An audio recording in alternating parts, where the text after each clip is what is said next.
and expand criminal penalties for interfering with the High Court's security. Back on Earth, 4 astronauts from the International Space Station.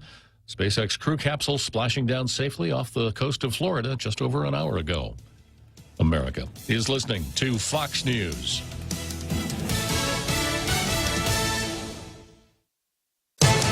From the Fox News Podcasts Network.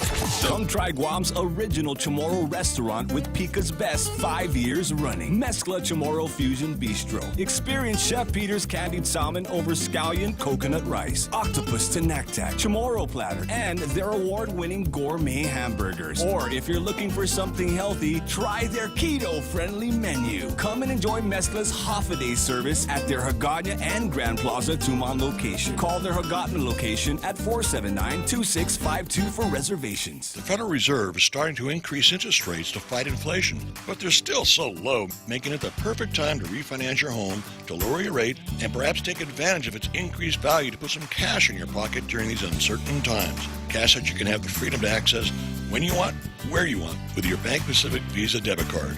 Lower your rate, put cash in your pocket. Access your cash when you want, where you want, with your Visa debit card. For others put branches, we place roots, and we're rooting for you. Equal housing lender, credit conditions apply. Comedian Dave Chappelle this week. The man who stormed the stage and violently attacked Dave Chappelle will not be charged with a felony despite this terrifying incident. Investigators say the suspect, 23-year-old Isaiah Lee, was holding a replica gun with a knife attached to it during the attack, leaving some questioning how he was able to get into the Hollywood Bowl with this weapon. Despite the attack, the office of L.A. County's Progressive District Attorney, George Gascon, says they're not pursuing felony charges against Lee, in part because the weapon was not used during the incident and because the assault did not cause great bodily harm. Fox's Christina Coleman. The U.S. Postmaster General says Americans should get used to uncomfortable postal rate increases. Louis DeJoy telling the Postal Service Board of Governors Thursday he'll advocate for raising rates until the Postal Service meets its goal of becoming self-sustaining, adding the service was severely damaged by at least a decade of a defective pricing model that cannot be overcome with 1 or 2 annual price increases, especially during times of inflation. A report from the Inspector General's office at the Veterans Administration finds some off-the-hook waste in a cell phone program. The idea was for the VA to give out 10,000 smartphones with unlimited prepaid plans to homeless vets during the pandemic so they'd have access to telehealth services. Trouble was, investigators say most of the phones gathered dust, and those prepaid calling plans went to waste to the tune of nearly $2 million. The Inspector General's report says a good faith effort was made to help vets get smartphones, but officials need to do a better job of seeing how many phones are needed and to establish a realistic goal for days in storage. In Washington, Jill Nato, Fox News. And I'm Jack Callahan. This is Fox News.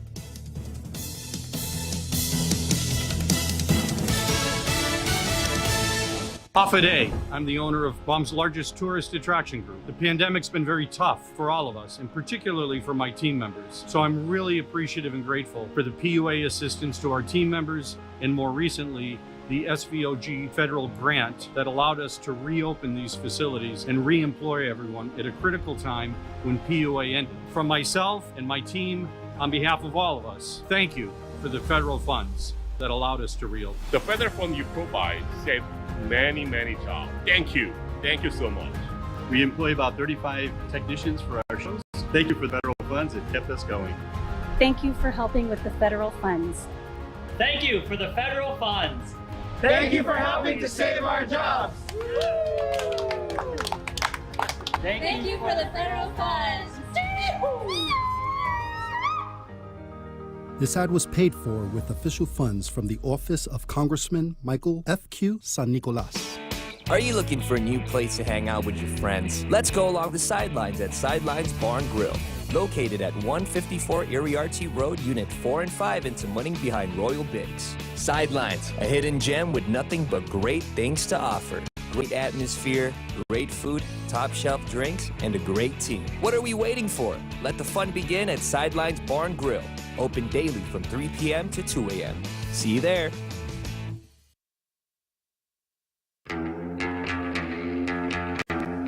Welcome to Tall Tales with Bob Klitzkie. the only show on talk radio where common sense is a lot more common. Phone lines are now open at 888-TALK. That's 888-8255.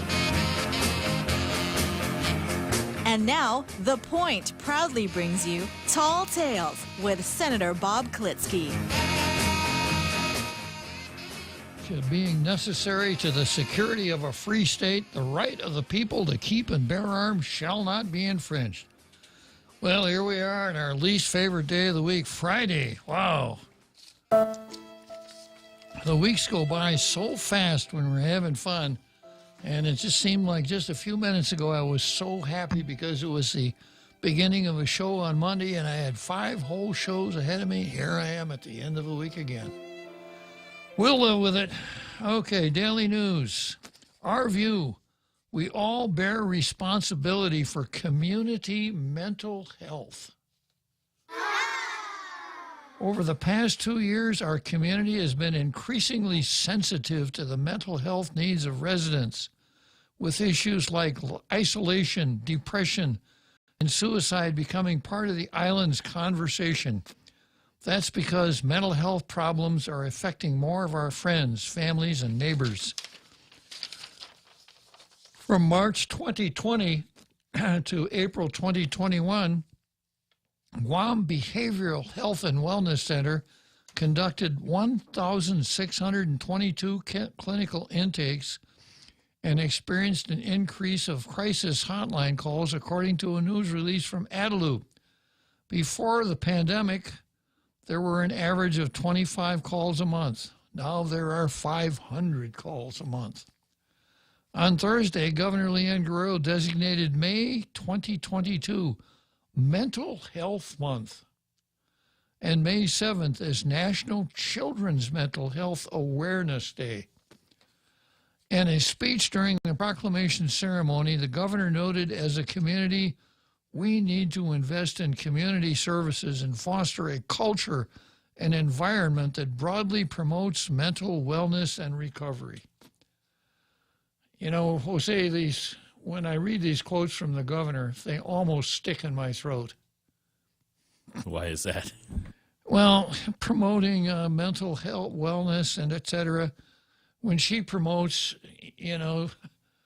such an unhealthy message herself. Let's kill babies in the womb because it's better for them. Let's close everything down. Yeah, let's close everything down.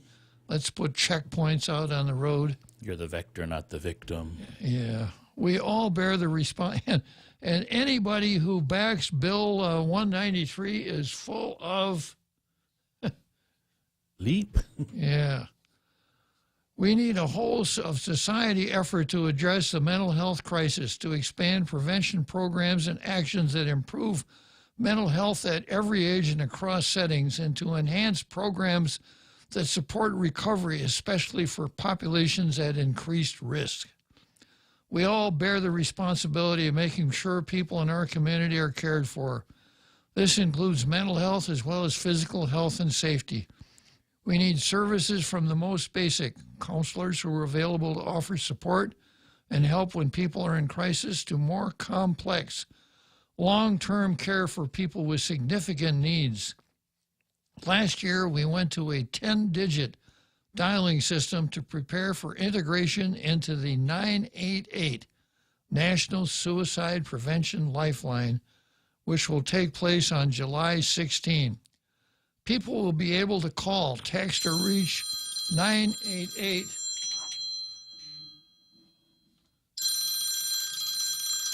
I gotta say, what's this?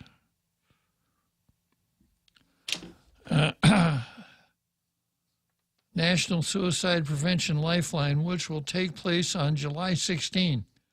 People will be able to call, text, or reach 988 via chat, and they will be connected to trained counselors who are part of the National Suicide Prevention Lifeline Network, and so on. There's a phone number here, et cetera. Looks to me more like a public service announcement than an editorial. Okay, so here we go. Let's see what we've got on the card for today. Of course, we start out with Paul Zerzan versus systemic racism. Last night, I went to the Guam Bar Association annual meeting, which was down in East O'Brien Drive, and they had a beautiful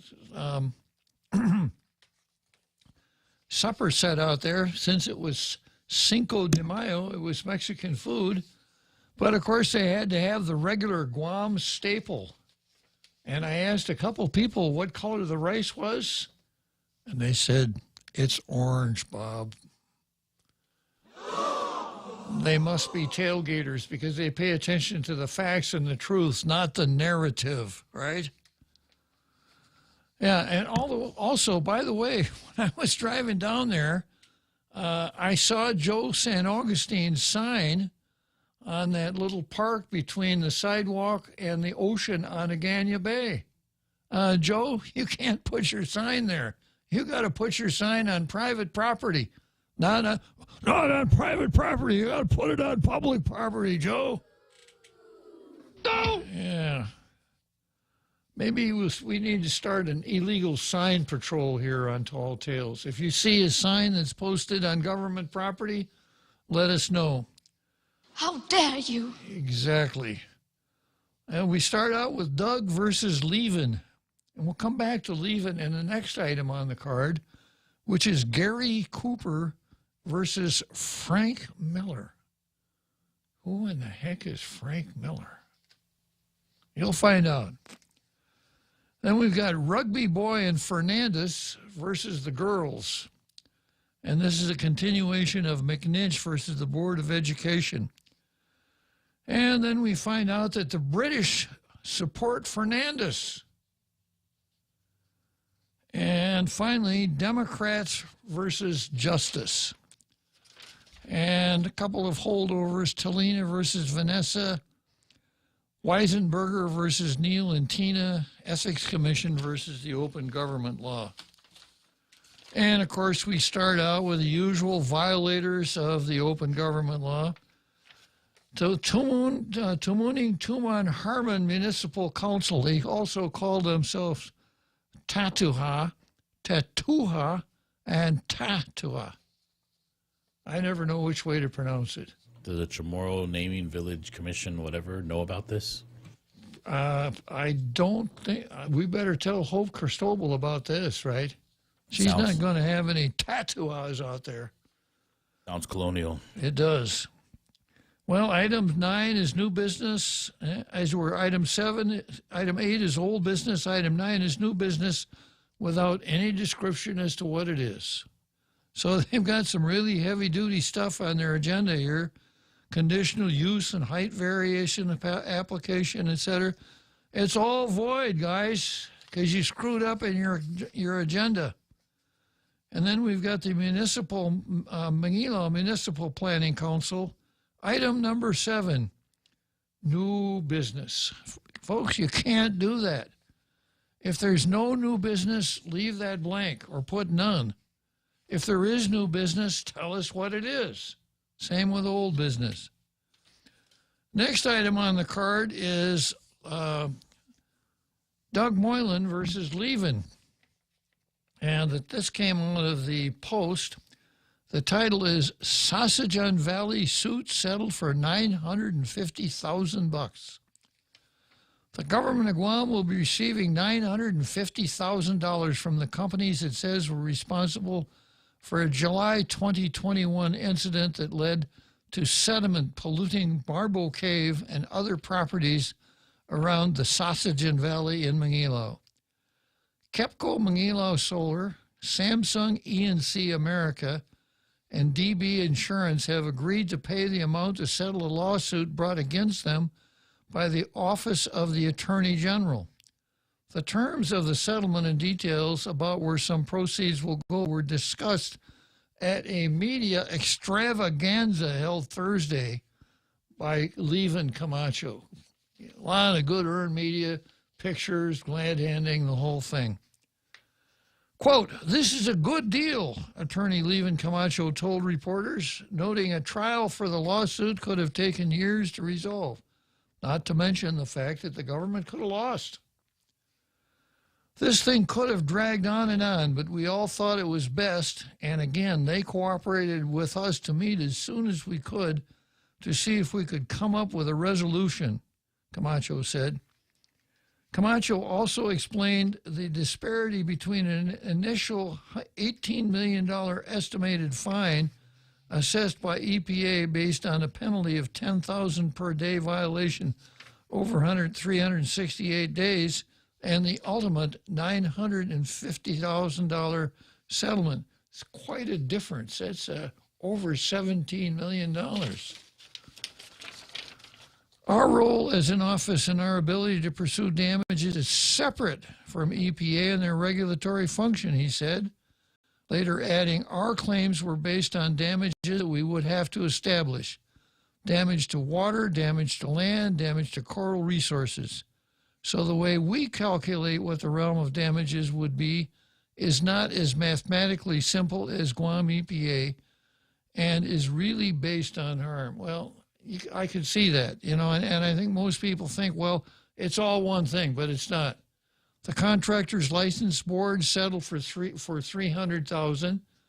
EPA still has a claim ongoing, and then the Attorney General sued on behalf of the government, and that claim is settled. The lawsuit was the first of its kind for the AG's office, according to Macho, and resulted in the largest recovery the office has secured single-handedly. As a lawyer, many times the law doesn't do enough to protect our culture and environment. I don't think it protects our culture at all. But, if you don't work that into your press release somewhere, you're a bad dude. It's not perfect, but it can be a tool to do good things. Of the $950,000 settlement process, $525,000 will be used strictly for environmental and cultural purposes. Maybe we could hire a troupe of so-called cultural dances to go out and dance at Marble Cave. What do you think, Jose? They're going to hire 5 people to finally read the Insular Act. Yeah, they're going to have an open reading of the Insular cases, right? The lion's share of the settlement will be directed to 5 groups or initiatives. $200,000 to the university in support of the Center for Island Sustainability. This will make Amanda Shelton happy. $200,000 to the Guam Preservation Trust. $50,000 to the Mayor's Council for Beautification Projects and draftsmanship of speeches at sentencing hearings at the district court. $50,000 to fund training for regulatory agencies to assist with enforcement and monitoring at construction sites. That's the only one that's made any sense so far. $25,000 for road repairs affecting landowners in the Sausagen Valley. UOG, CIS, and related programs and initiatives such as Sea Grant have been focusing on reforestation efforts that help minimize erosion related sediment which harms the island's marine life. Austin Shelton. Have you heard that name before, Shelton? I have indeed. Uh-huh. What does that Shelton do? One of them passes. The director of CIS and Sea Grant said in addition to studying and testing technologies, including sediment filter socks and drones, the university's share of the settlement proceeds could be used as seed funding to begin exploring the creation of a carbon offset forest. What? A carbon offset forest. Now, I'm not a biologist, Jose. I'm going to brag a little bit. I know what a woman is, but I'm not a biologist. And I do remember from my high school biology class that plants, if in effect, inhale oxygen at some times, but at other times they inhale carbon dioxide. I don't remember which is day and which is night. But plants take a lot of carbon dioxide out of the air. And I think we already have a carbon offset forest on the island. It's called the boonies. You don't have to look. It's not very far from your house if you look for it. When you buy a ticket from your favorite airline carrier, you can scroll all the way to the bottom. There's a way to buy a tree to offset your carbon footprint. Oh my goodness. Why didn't they tell us that sooner? This is like carbon credits. Oh, from the, I could buy a 90s. tree to set off my carbon footprint. You can do everything you want just as long as you buy a tree. Yeah. There's a way to buy a tree. Let's see, but that's all the way in Costa Rica, Shelton said. So we're looking for some local solutions to help local companies or travelers or people, even people off island, who are just looking for carbon offset options. I could tell you a way to eliminate carbon dioxide in the atmosphere. Stop breathing. Yeah, Angel Sablon, the executive director of the Mayor's Council, advocated for the council's $50,000 share to go solely to the village of Manguilao, even though he acknowledged the loss of Marble Cave as a recreational historical site affected all of Guam's residents. Sablon said 50,000 divided among 19 villages probably won't go too far. But I'll tell you what, if you don't do that, if you don't divide it equally among all of the villages, who are you going to have on your tail? Ernest Chargaloff, the mayor of Molesso, who will advance the well-known American rule of law, which goes like this: what's good for the goose is good for the gander. So if you're going to give 50,000 to Manguilao, you should give it to the other 18 villages, based on Chargaloff's rule. If we concentrate in the village where the impact was felt most, which is the beautiful village of Manguilao, I'll yield to the mayor there and let him and his vice mayor decide how best they can use it. Well, you're one mayor too late. The last mayor would have said, we need to get more post office mailboxes at the commissioner's office. We just can't handle all the traffic with the mailboxes we have. Sablon has got a thing for Manguilao, right? When the mayor of Manguilao was sentenced in the district court, Sablon went and testified. He's like a brother to me. Give him a break. Quote, somebody is starting fires in our forests. Somebody is poisoning our waters just to catch fish. We've got to start holding them responsible. Oh, Mr. Law and Order, no, right? Catch them and hold them responsible, Sablon said, and not just slap their fingers. Tell them, don't do that anymore. Put it where it hurts in their pockets. Boy, Mr. Law and Order. The remaining $425,000 will be paid to the Environmental Protection Agency and the Contractors Licensing Board. Yeah, I can imagine what the transmittal of the check will look like. Hey, bro, here's some money to hire somebody to draft the rules and regulations that were supposed to have been done 13 years ago.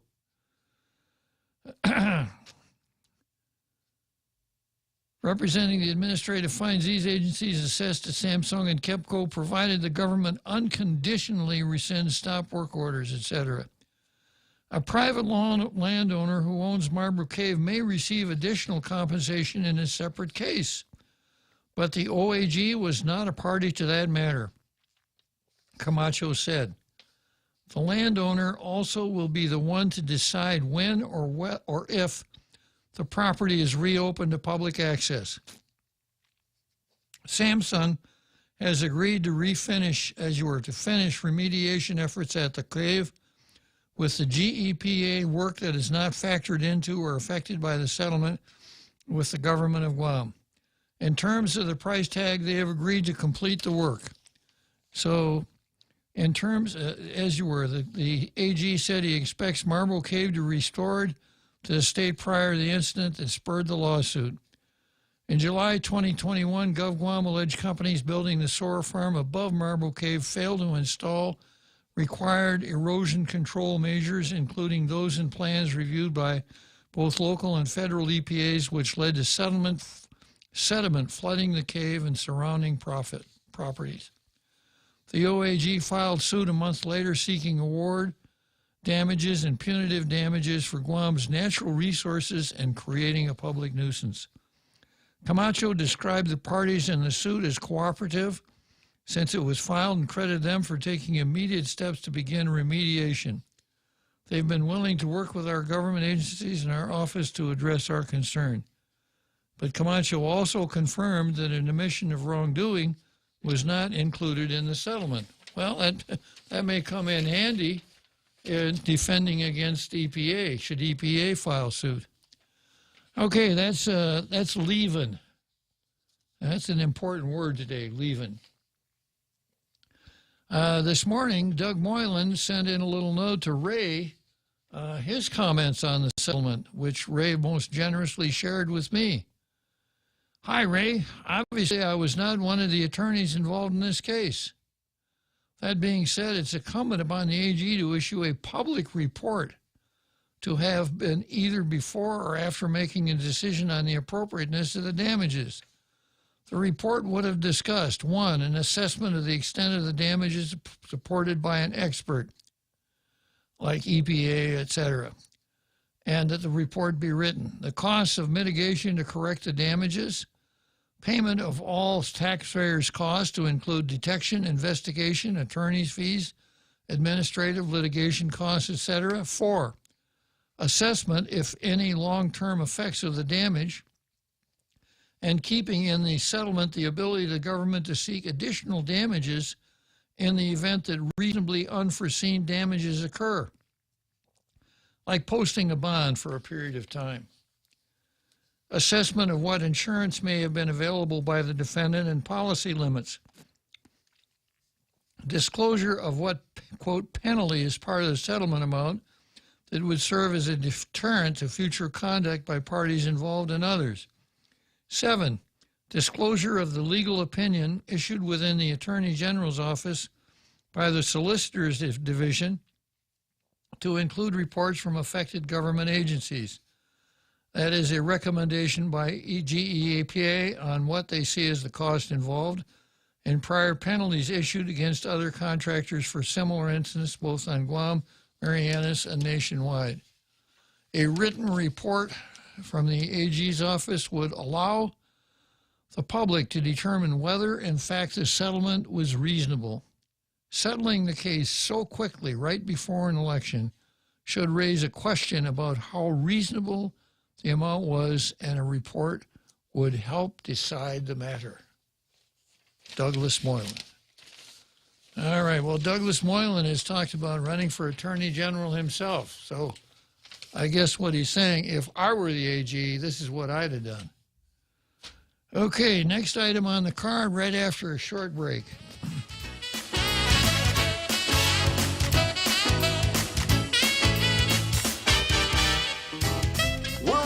Pica's best radio station, but we're always looking for ways to be even better. Announcing the point on Alexa. In addition to our FM and HD radio feeds, our incredible app, informative website, Facebook Live, and YouTube Live, you can now tell Alexa to stream The Point. And your smart speaker will start playing whatever we're saying. News and views 24/7 with your 4-word command.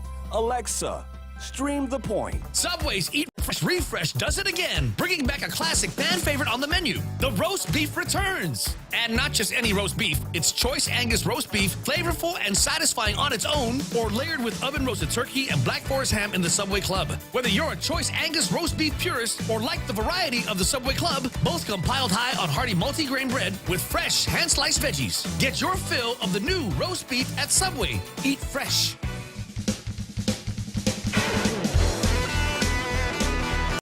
And now, back to Tall Tales with Bob Klitzkie, the one radio show politicians don't want you to listen to. Call now, 888-TALK. That's 888-8255. Okay, so here we are. Next item on the card, Gary Cooper versus Frank Miller. You tailgaters, turn on the Channel 39 part of your brain and see if you could try this one. What's Bob talking about? No, gosh, you never know with that guy. So here we go. The noonday train will bring Frank Miller. If I'm a man, I must be brave, and I must face that deadly killer, or lie a coward, a craven collard, or lie a coward in my grave. He made a vow while in state's prison, vowed it would be my life or his'n. I'm not afraid of death, but what will I do if you leave me? Do not forsake me, oh my darling. You made that promise when we did wed. Do not forsake me, oh my darling. Although you're grieving, I can't be leaving until I shoot Frank Miller dead. All right, tailgaters, post it on YouTube. What am I talking about there? What is this Gary Cooper and Frank Miller stuff? Well, here it is. I'll tell you the punchline after I go through the letter to the editor by a gentleman whose name is Gary Cooper. It's not the Gary Cooper. This guy doesn't even spell it the same way. Kuper. Gary Cooper. And here's what Gary Cooper says. Are you sad that you were not born 500 years ago? 100 years ago? Sometimes I feel like I was born 100 years ago, Jose. You don't look a day over 99. Thank you. Probably not. So if you were never born, would you be sad? No. How could you be? So it's logical to assume that unborn children wouldn't be sad either. Are you serious? This is, I'll tell you, in addition to being a movie star, Gary Cooper, I think, has another pretension. So it's logical to assume that unborn children wouldn't be sad either. However, a baby born to a parent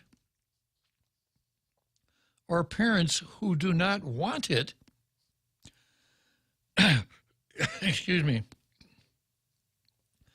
could possibly have a troubled childhood. Stories of rape, physical abuse, neglect, hunger, bullying, and pain often make their way into the pages of our newspapers. There is little doubt that so many more tragic stories go untold. Oh, man. Abortion is not mentioned in the Bible, but there is reference to a baby going to heaven after it died in the womb. I don't have any evidence, but I think more women might have the willpower to terminate a pregnancy, but they won't have the strength to give up the baby for adoption. So the problems begin. There are some in our legislature who want to force children to be born to parents who don't want them. Force. Who can't afford to take care of them or who might not love them. But our government can't even provide safe, quality education, quality health care, affordable housing for the children now. They don't offer free birth control in our clinics or sex ed in our schools.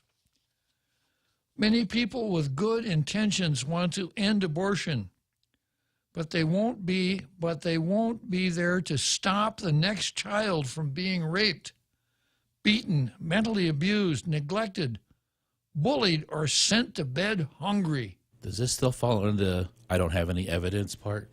Yeah.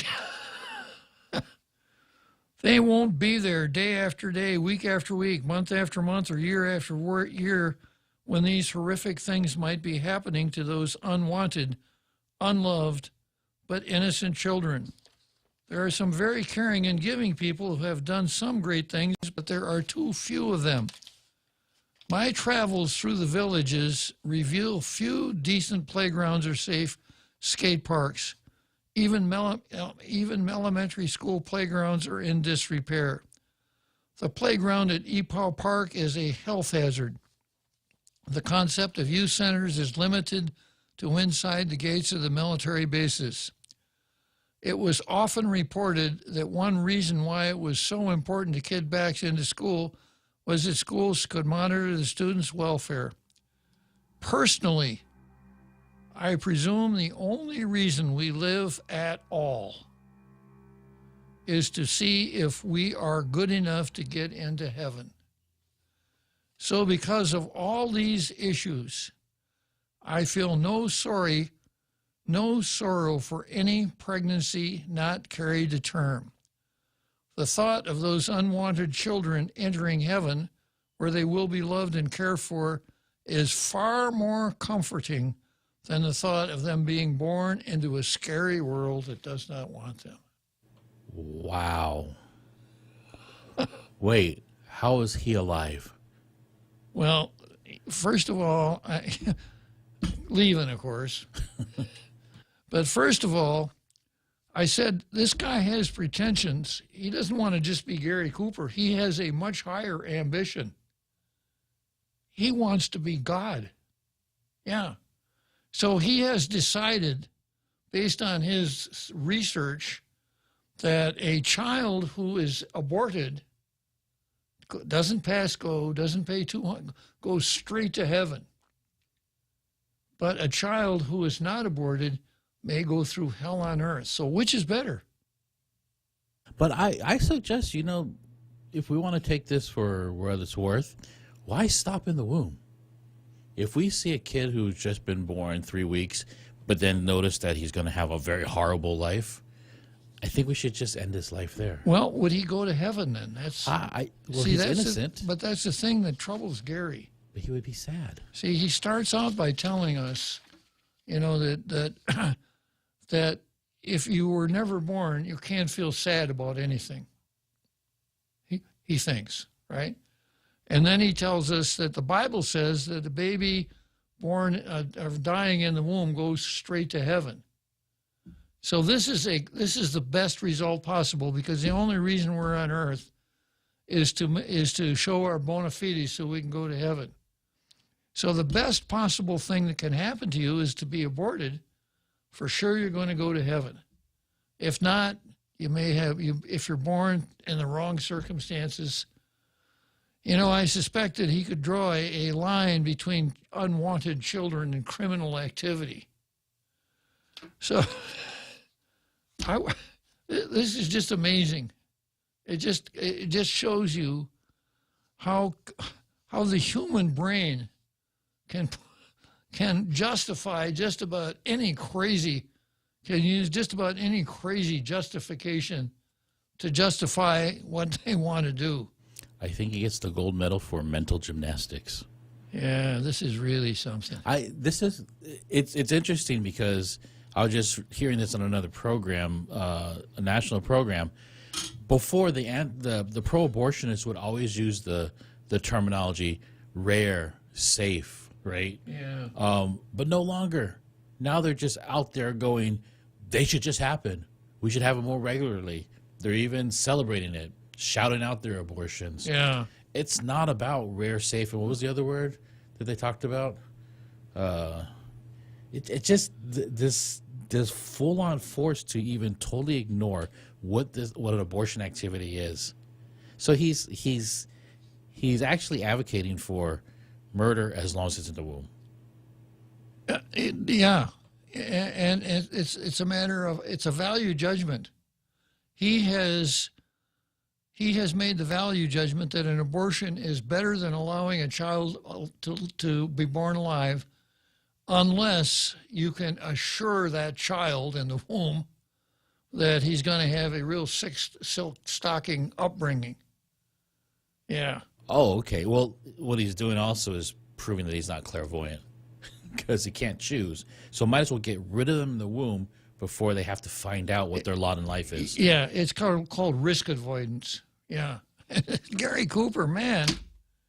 I've read some since we've been on this abortion kick, I've read some really crazy stuff, but this has got to be the craziest of all. Okay, this is Pacific Daily News, the same publication that refused to print what I described as what an abortion is, Yeah. but they printed this almost 3/4 of a page of just bunk. Worse than bunk. Worse than bunk. All right, so I've got Rugby Boy and Fernandez versus the girls coming out next on the card. But I got somebody in the green room here. I'll bet it's Senator Duenas. Yeah. Probably wants to talk about Bill 193. Correct, Senator Duenas? How's the day, Your Honor, Honorable Marine, my favorite talk show host, and one of the greatest senators the Guam legislature ever had. Wanted to give you a report on how it's been going on Bill 291. You know, yesterday, I would say we definitely had a majority. It was a little closer, but at least this afternoon, it was overwhelmingly in favor of the bill. Dr. Shea did an amazing job. He really kind of dismantled any argument about the issue of, first of all, doctors not wanting to come to Guam, or because of, just kind of us setting up this kind of a situation and not being inviting. He said abortionists certainly won't want to come to Guam, but we have so many other specialties that are needed here, and he didn't see this bill as being any type of impediment. He also talked and debunked the issue of ectopic pregnancies and other high-risk situations, where he basically said, that's just nonsense on the basis of being, a 25-year experience on Guam, OBGYN, taking care of those issues. He said, every pregnancy that he has encountered throughout the entire time on Guam, whereby the pregnancy was non-viable or a danger to the mom, his plain reading of this bill poses no threat to doctors in terms of liability. Really, really awesome, and a lot of super strong testimony today. One observance I have, and really as Christians and Catholics, I know a lot of this is we have to pray for everyone, pray for ourselves, because we're far from perfect. One thing I noticed, though, and it really is kind of stark, is that those testifying against this bill are just so amazingly angry. I mean, just really raised voices, bent down brows, and just really just super, super angry. And those folks that are testifying in favor just sit there and, listen as well, but so upbeat and so, positive and talking about, how everybody's trying to pull together, and with all the kind of the excuses that are being put out, take care of the living and the like, today, Governor Cabo and Bethany from Harvest House, and so many others who testified of what the great work that they're doing to rescue unwanted children, and creation of a Gallo House and foster homes, and just a tremendous amount of a safe haven for taking unwanted babies as well. Just really showed that there is a lot of effort in this community, and yes, there needs to be more, but there's a lot of people out there that, including Dr. Shea, free prenatal care and all the care up to the birth of the child, as well as setting up for adoption of that child all the way through, from the whole process. But, one thing that I know that Jose's been talking about quite a bit, and it was really accented today, that is just a stark reality. And Governor Cabo, talked about his statistics just before leaving office in terms of the abortion statistics and who's availing of them. Basically, over 60% of them Chamorro women. And he made Jackie Chalahi kind of complimented on this because she had a wonderful testimony in terms of constitutionality and everything else. But, she kind of applauded Governor Cabo for saying that, as a governor, I was aware of laws that, if we go and take a sea turtle egg when it's hatching, we can be charged and thrown in prison.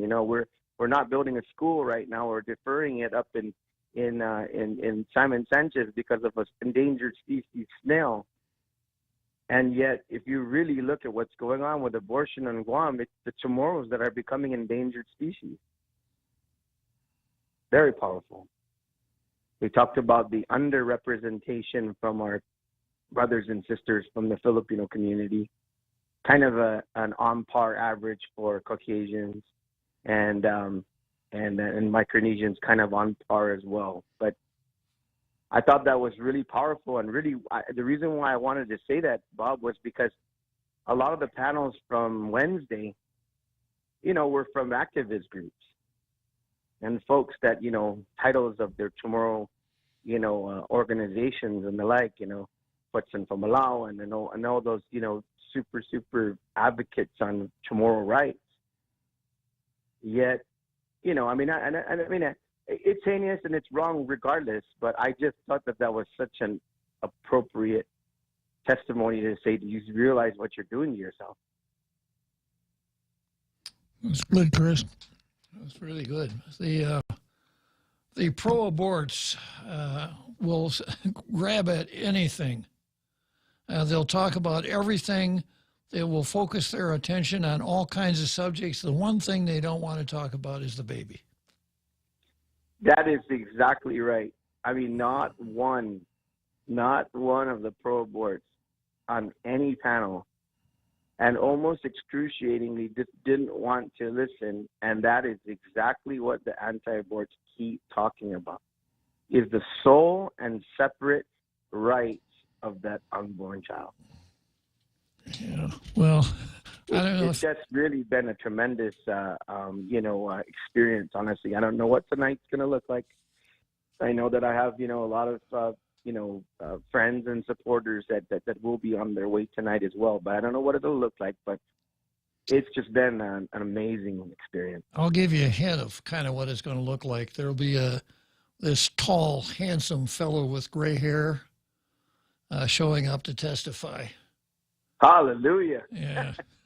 I'll be looking forward to that guy. Okay. But yeah, just really, I'm in closing, Bob, I'm so proud of the way the organizations have galvanized the message. I've been to several meetings, been invited by different groups, and it's kind of interesting because even during our meeting where we stood out in front of the legislature on Tuesday night, and the interfaith groups were there. Sharon O'Malley, when she had a chance to speak, and we had several pastors as well as priests end in prayer. And she was just remarking on the interfaith, just the multiple denominations that were there. And it was just really kind of an experience whereby it really has galvanized the anti-aborts, and it really has brought together communities that really don't normally break bread. And I think a lot of friendships have been formed, and a large coalition of people who really want to preserve life as much as possible, has come together. So at this point in time, it really feels like we've made a very, very compelling case, and I think you'll feel that tonight as well. And look forward to seeing you, Bob. Okay, Chris. It's always good talking to you. Thanks for calling Tall Tales. Take care and keep the faith, tailgaters. We're moving. Okay. All right. Chris Duenas, one of the co-sponsors of Bill 193. Moving on to Rugby Boy and Fernandez versus the girls. I got a break coming up here. Short break.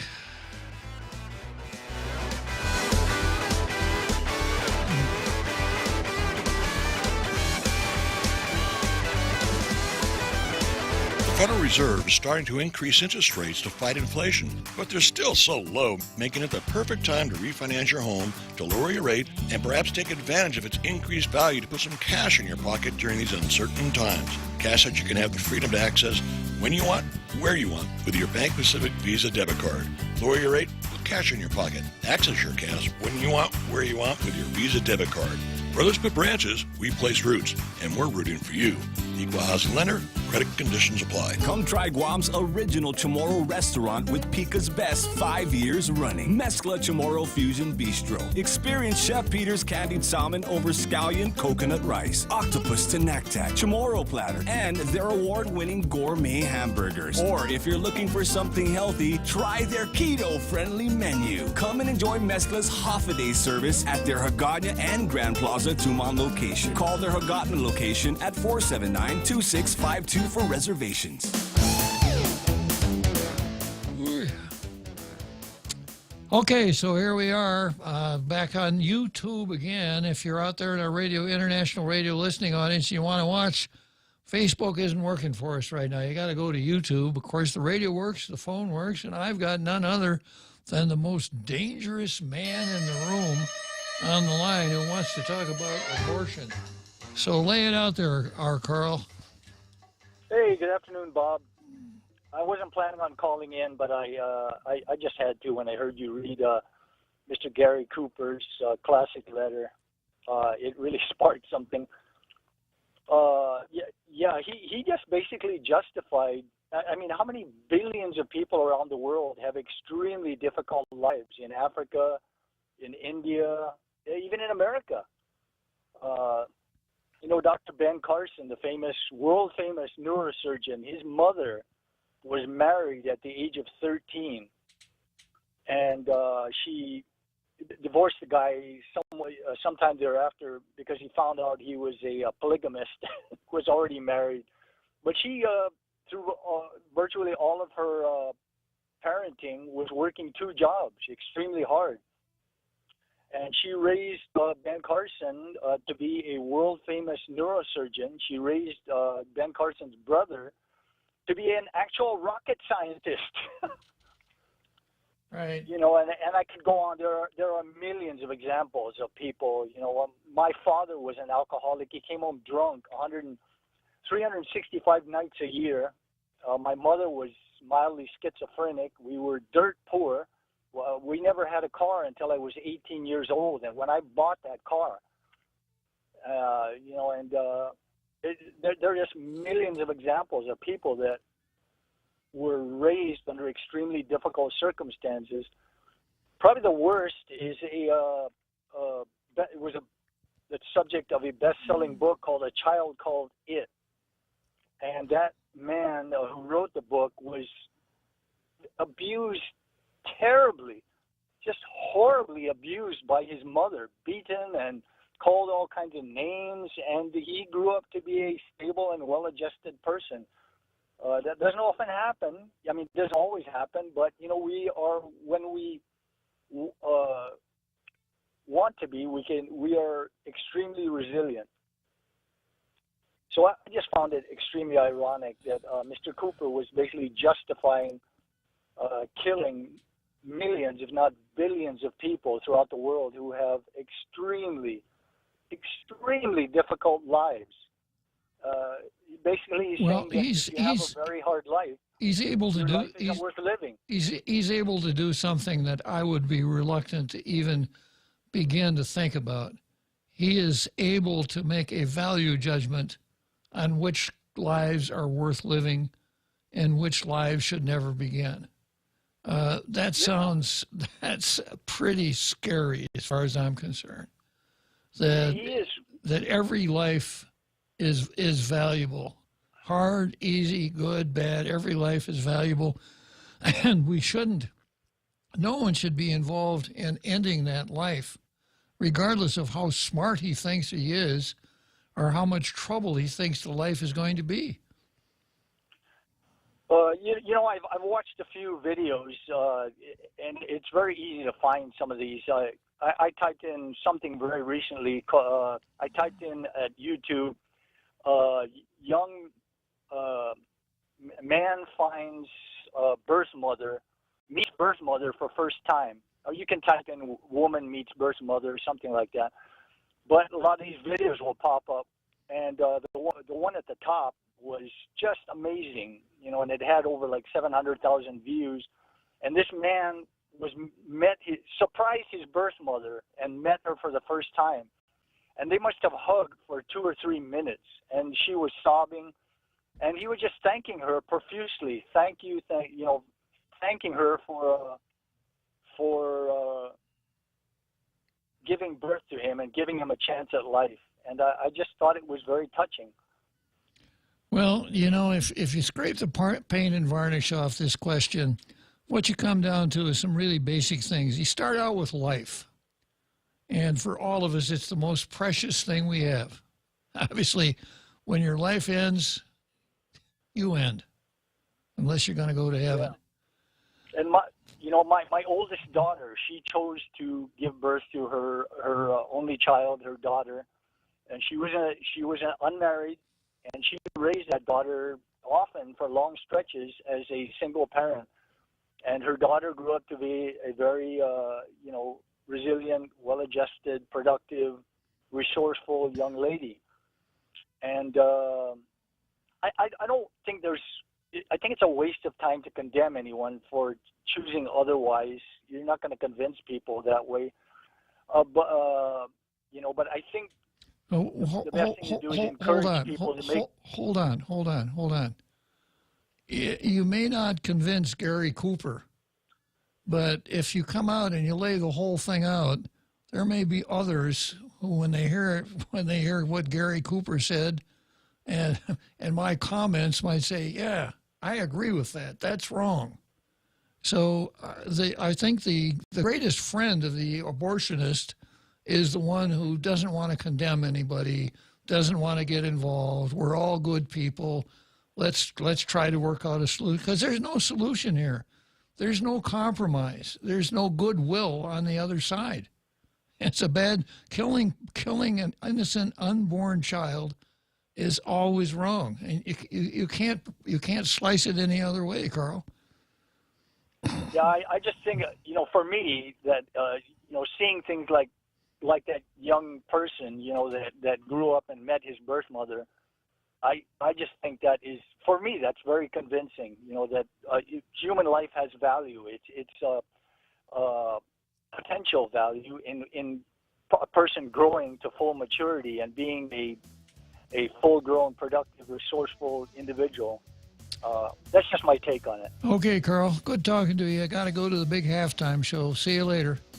Okay, Bob. Great show as usual.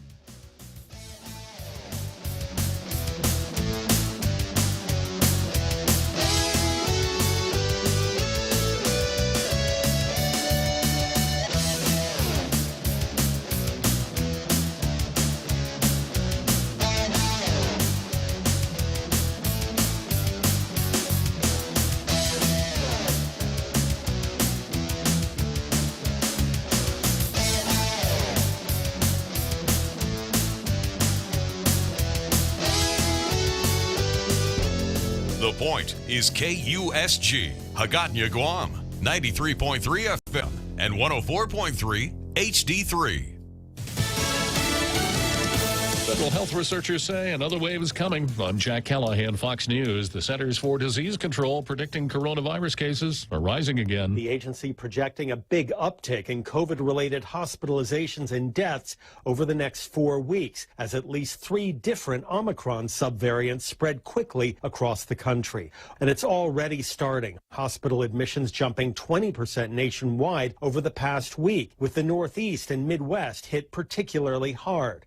A South African study shows the subvariants are evading protection from previous COVID infections, but the antibodies from vaccines are holding up well. Right now, we're averaging about 66,000 new cases per day here in the U.S., more than doubling in a month. Fox's Jonathan Seri. The Food and Drug Administration putting new limits on the Johnson & Johnson coronavirus vaccine over the slight risk it could cause blood clots.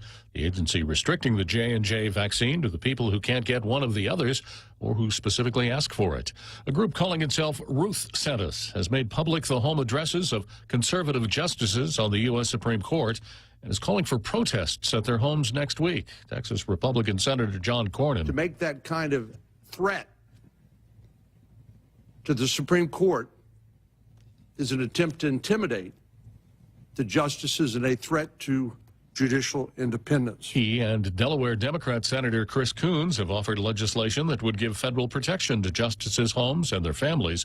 The White House says nonviolent protests are a basic right. A federal judge has granted special counsel John Durham access to 2016 Clinton campaign records and emails from Fusion GPS, the firm behind the discredited Steele dossier, in preparation for this month's trial of former Clinton campaign attorney Michael Sussman on charges of lying to the FBI. America is listening to Fox News. Stay on top of the latest forecast with America's Weather Team in the palm of your hands. Here's the latest from America's Weather Center. It's Fox weather updates throughout your busy day, every day. 5 inches of rain by tomorrow. Temperatures being 30 degrees above average. With the Off a day. I'm the owner of Guam's largest tourist attraction group. The pandemic's been very tough for all of us, and particularly for my team members. So I'm really appreciative and grateful for the PUA assistance to our team members, and more recently, the SVOG federal grant that allowed us to reopen these facilities and re-employ everyone at a critical time when PUA ended. From myself and my team, on behalf of all of us, thank you for the federal funds that allowed us to reopen. The federal fund you provide saved many, many jobs. Thank you. Thank you so much. We employ about 35 technicians for our shows. Thank you for the federal funds. It kept us going. Thank you for helping with the federal funds. Thank you for the federal funds. Thank you for helping to save our jobs. Thank you for the federal funds. This ad was paid for with official funds from the office of Congressman Michael F.Q. San Nicolas. Said that the central bank wasn't actively considering raising interest rates by 0.75 of a percentage point at a future meeting. On Thursday, the Dow fell over 1,000 points. Mega-cap tech companies were among the biggest losers, dragging down the tech-heavy NASDAQ 5%, while more than 90% of S&P 500 stocks declined. Hillary Barsky, Fox News. The April jobs report is due out a few hours from now. The Labor Department reported Thursday that first-time claims for unemployment benefits increased by 19,000 last week. The Pentagon again blasting Russia's continued talk of nuclear weapons. Pentagon spokesman John Kirby was asked during Thursday's briefing about the U.S. response to Russia's announcement that they've successfully participated in nuclear-capable missile launches. It's not the behavior of a responsible nuclear power to engage in that kind of rhetoric. But Kirby said our continued posture is, quote, well-placed, and he noted the U.S. has 100,000 troops in Europe. There's been no change, he said, to our footprint on NATO's eastern flank as a result of Russia's comments and actions. Jessica Rosenthal, Fox News. British military intelligence says Russian forces are on the second day of an effort to storm the steel mill, where hundreds of Ukrainian troops and civilians have been hunkered down for weeks. Congressional lawmakers are working toward a compromise on the president's $33 billion Ukraine aid request, hoping to have something ready as soon as next week. First Lady Jill Biden is en route to Europe at this hour. She's traveling to Romania and Slovakia, where she will meet with Ukrainian refugees and also U.S. service people and American embassy personnel. I'm Jack Callahan. This is Fox News. Half a day. Patsy Gogri from Security Title here with information about what a title company does. The title side of our business determines who owns a property and guarantees your ownership with a title insurance policy. The escrow side acts as an independent third party, managing the transfer of money and documents between the buyer, seller, lender, and others. Security Title has the management of real estate closings down to a science. Give us a call. We are here to help. The Federal Reserve is starting to increase interest rates to fight inflation, but they're still so low, making it the perfect time to refinance your home, to lower your rate, and perhaps take advantage of its increased value to put some cash in your pocket during these uncertain times. Cash that you can have the freedom to access when you want, where you want, with your Bank Pacific Visa debit card. Lower your rate, put cash in your pocket. Access your cash when you want, where you want, with your Visa debit card. Brothers Put Branches, we place roots, and we're rooting for you. Equal housing lender, credit conditions apply. Come try Guam's original Chamorro restaurant with Pica's Best 5 years running. Mezcla Chamorro Fusion Bistro. Experience Chef Peter's candied salmon over scallion coconut rice, octopus to naktak, Chamorro platter, and their award-winning gourmet hamburgers. Or if you're looking for something healthy, try their keto-friendly menu. Come and enjoy Mezcla's half-a-day service at their Hagåtña and Grand Plaza Tumon location. Call their Hagåtña location at 479-2652 for reservations.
Okay, so here we are next on the agenda after that great halftime show that we all like so much. Is a new feature on Tall Tales called the Lou Leon Guerrero Show, produced by none other than our own Jose Martinez. So, Jose, would you like to give us just a short description of what the show consists of? Is this the testimony? Yeah. Oh, yeah.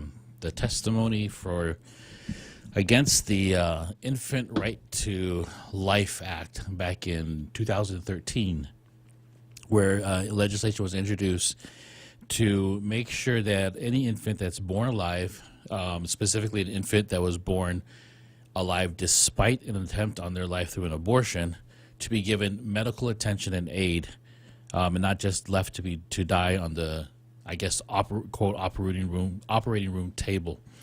So here, Lou Leon Guerrero, as a private citizen, not as a senator or a governor, gave testimony in opposition to the Infant Right to Life Act. Let me just pull this up here.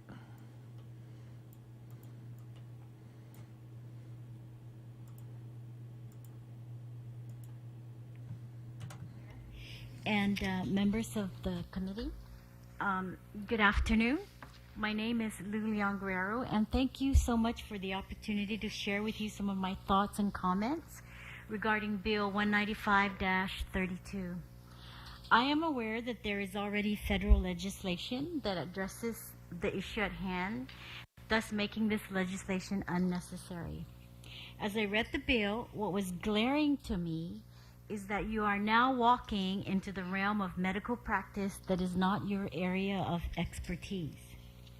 By passing this bill, you're saying to me that you are allowing a special interest group to say that you and they know better than the experts in obstetrics, family practice, pediatrics, neonatology, and medicine. By way of this bill, you have taken away the discretion, the responsibility, the acumen, and the judgment of that medical professional who is on the ground experiencing the circumstances and is more equipped to make the decisions. There are medical standards vetted through scientific research and medical knowledge that govern the practice of doctors and guide them in making their decisions. By way of this bill, you have said to our doctors, who are well respected and highly regarded in our community, we have no confidence in your ability. This bill not only diminishes the medical profession, but it further carries them to jail by criminalizing them if they refuse to abide by the mandate. By way of this bill, you have affirmed that doctor to have committed aggravated murder, and for that crime, we will put that doctor in jail for life. And by the way, they will rot in jail because you are not eligible for parole, work release, or educational programs outside the confines of prison. If this bill passes, we as a community, through your representation, will have mandated a government policy that ignores medical expertise and puts not only our doctors, but also our nurses, medical assistants, our physician assistants, and any health professional present at that event, and we're putting them in jail. These health professionals are treasures. They are valuable resources. We are working hard to recruit and retain them, and now we send them a message that they may end up in jail for practicing their profession. I know and truly believe, Senators, that this is not the route you want to travel. This bill is very anti-quality of life because it does not consider the expense that the family will incur as a result of mandating treatment that most likely will not result in a quality of life outcome for the infant. Instead, what this bill does is it will burden the family with enormous medical bills. On the conservative side, if care and treatment is given for a year, that family or the government, if the infant becomes a ward of the territory, will at a minimum pay $273,000 a year just on hospital room charges. This does not include pharmaceuticals, medical supplies, and health professional time. So it will be $273,000 plus a year.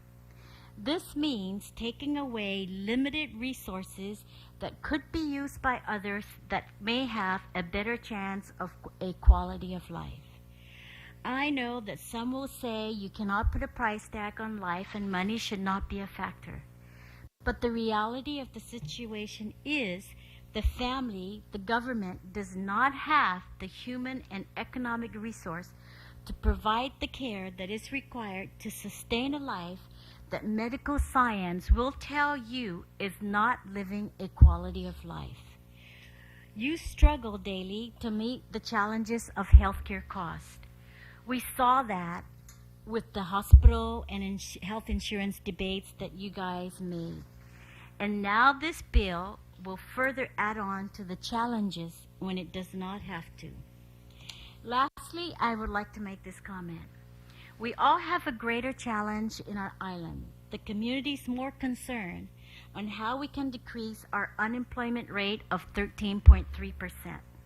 We are very concerned on how we can work together to provide more jobs because our job growth has been stagnant over the last 5 years. We are very concerned about access to health care. We are very concerned that we are not screaming to the federal government to include us in the health insurance exchange so that we can have affordable health care to everyone. We are very concerned about how we can provide affordable housing to many first-time home owners. We are extremely concerned about the rising crimes we see today. People do not feel safe in their homes. Women are scared to go to the grocery stores alone because they fear that they could be robbed in the middle of the day. Employees do not feel safe in their work environment. Domestic violence is on the rise. Sexual assault of minors and rape cases are on the rise. You have in your campaigns pledged to work on these issues. You were all voted to help address these concerns. The issues you ran on were why you are my senators. Most of the voters did not vote for you based on whether you are pro-choice or pro-life. Please, let's get back on track to the more compelling issues at hand that have a greater impact to the quality of life of our people. I ask that when you are considering this bill to seriously consider the negative consequences of this piece of legislation that I have just enumerated. Please talk to as many people as you feel is necessary. Talk to the experts that can give you factual and objective information. I trust that you will do your due diligence, and I know that you will act in favor of the greater good of our community. And in so doing, you will arrive to the conclusion that this bill should not pass. Thank you, Mr. Chair. Thank you very much. So this is what I picked out of it, Jose. How dare a doctor save a baby's life? What would the doctor be thinking of when he saves a baby's life? How wrong can you be, right? Doesn't that doctor know this baby was tagged for termination? Yeah. Finish the job, why doesn't he? So it's a matter of warranty, I think, breach of warranty. We paid for an abortion. My gosh, that's what we want. Okay, that's the first part of the Lulian Guerrero show. What's the second part consist of, Jose? The second part of the show, I think she scripted herself. But because it hasn't been approved to play on TV or radio or anything, we had to modify it a little bit. Those of you listening to the radio will hear some gaps in the audio, but those watching on YouTube will get a little treat. For anybody that says women take this lightly is full of shit, it's full of shit, it's full of shit, it's full of shit, it's full of shit, it's full of shit, it's full of shit, it's full of shit. Yeah, so they're full of something, right? Very good, Jose. All right, thank you. So we're going to be doing the Lulian Guerrero show every Friday, just like we do Hope Cristobal's screen test every Monday. Wear your hip waders. So if you have friends that didn't see it today, make sure you bring them into your house on Friday so they can watch it. Next item on the card, Rugby Boy and Fernandez versus the girls. And this is a KUAM story. In Rugby Union's 3-page letter released on April 28th, states, World Rugby, like our union, prioritizes making the game safe as possible. Because of this fact, rugby eligibility rules cannot allow the risk to players to be increased by allowing people who have the force and power advantages conferred by testosterone to play with and against those who do not. I read that whole letter on the show. Okay, so the rugby union says, hey, no boys playing with the girls in rugby. It's basically what it said.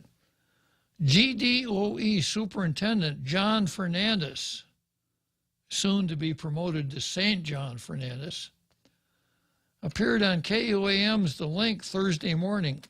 He stated that GRU's letter to bar transgender females from participating in a high school girls division is invalid. Wow, I didn't know that the superintendent. Wrong. I didn't know that the superintendent of education had that much power. Who does he think he is? The governor turning out executive orders?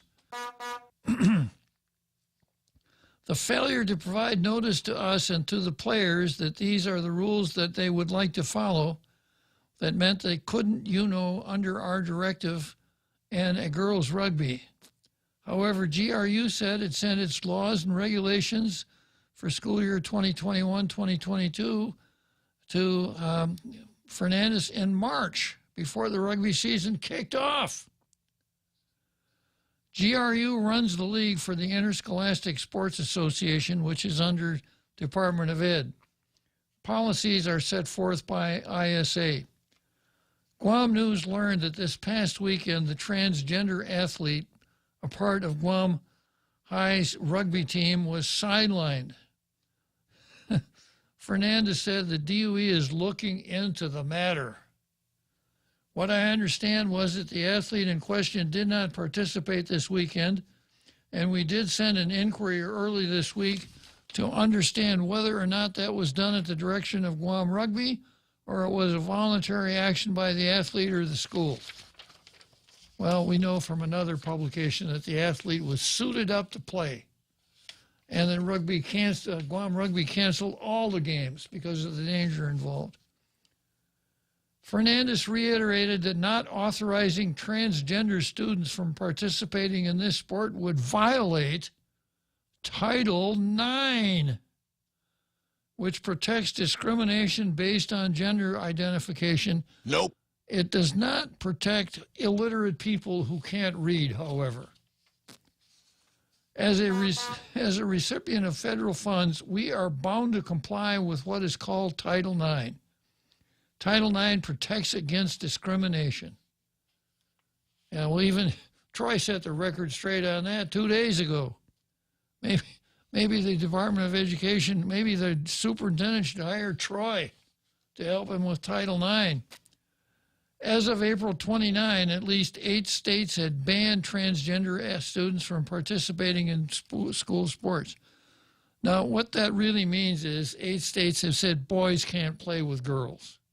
This whole transgender thing is doing exactly what those who put it into the language wanted to do, confusing the issue, changing the whole thought process when it comes to boys and girls. As of April 29, at least 8 states had banned transgender students from participating in school sports, according to Reuters. GWE and the Guam Education Board held a work session Wednesday to discuss the matter.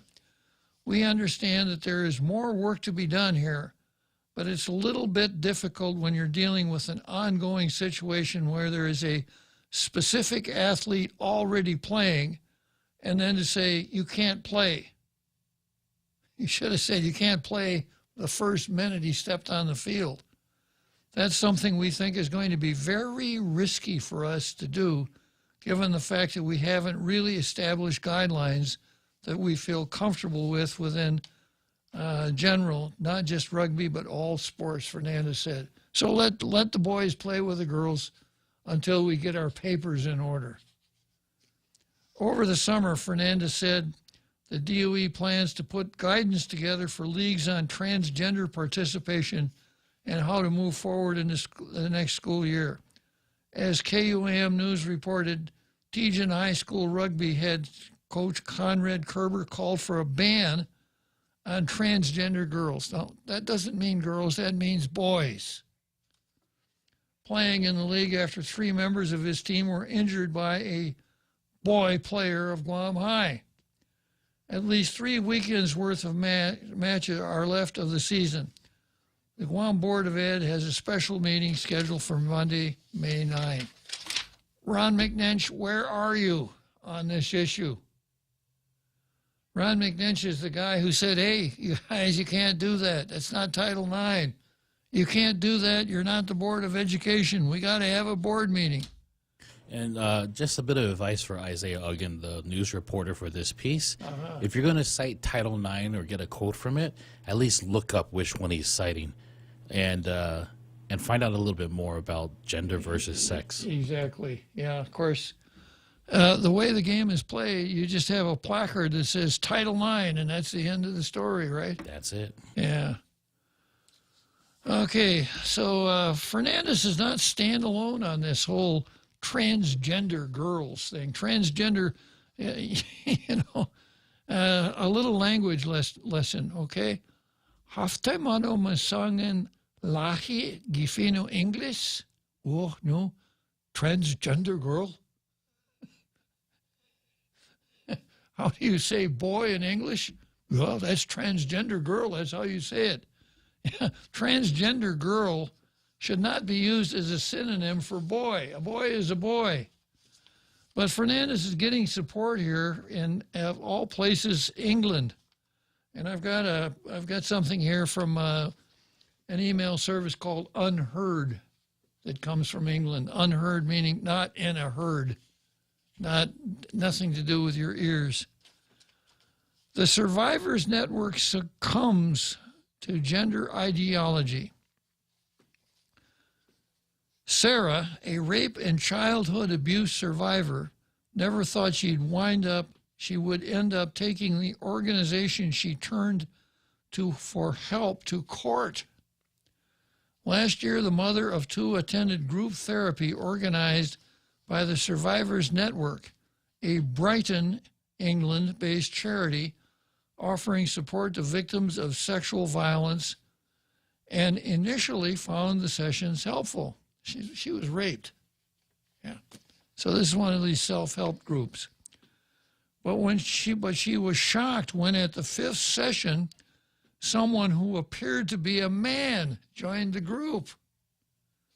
This was in accordance with the Survivors Network policy of being open to self-identifying women. When she complained, Sarah was told, "We do not police gender," and advised to seek support elsewhere. The Survivors Network is the only organization of its kind in Sussex, England. 50 years ago, when women's rights activists were scraping together the money and goodwill to build rape crisis centers, the idea that one day they would be publicly funded probably seemed like an impossible dream. Last year, Survivors Trust received £100,000 from the government, but acceptance has come at a cost.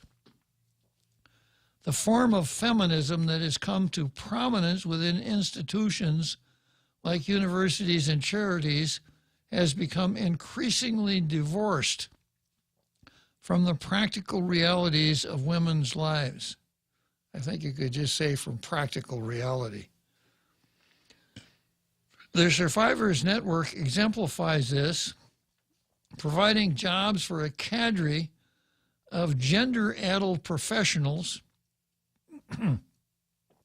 while losing sight of the needs of traumatized women. The response to Sarah's case has been polarized. Some understand her to be taking a brave stand for women's rights. That's really brave to say, there shouldn't be any men in a women's self-help group. Others view her as attacking a vulnerable minority, transgender girls. University of Bristol legal academic Dr. Yvette Russell has been particularly scathing.